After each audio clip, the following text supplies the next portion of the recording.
Gary, thanks. A Kansas City road is cracked and buckled, likely a casualty of all the rain we've seen this month. And tonight's weather didn't help, but we found drivers ignoring closure signs and still taking their chances. Ryan Kath is live at Blue River Road tonight. Ryan.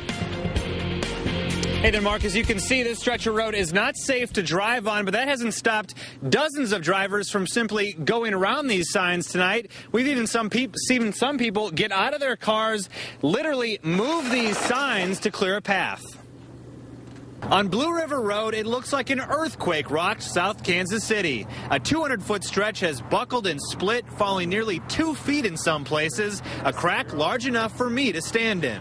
We're between a rock and a hard place here, literally. Jim Chandler drives this route all the time. He also spent 3 decades as a land surveyor for the city, so he's seen his share of construction and remembers when the road was recently rebuilt. I'm sure that the idea of this fix was that they wouldn't have to worry about this area anymore, and now it's the worst of all.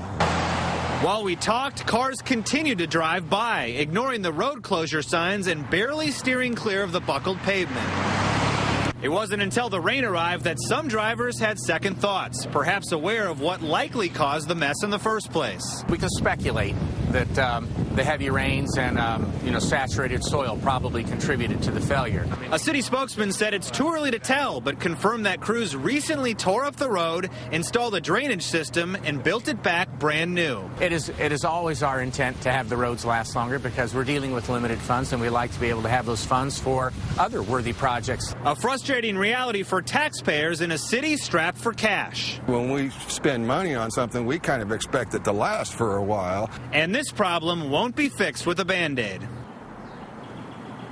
About an hour ago, we saw a Kansas City police officer drive here to actually move these signs back into the middle of the roadway. But even in darkness here, it's still not stopping drivers. About 30 seconds before we came on air, someone came through, moved the sign over so they could continue on through Blue River Road. Certainly not recommended tonight, but I'm told by the city to expect these road closure signs to stay up for a minimum of several months while this road is repaired. We're live tonight in Kansas City. Ryan Kath, NBC Action News. Wow.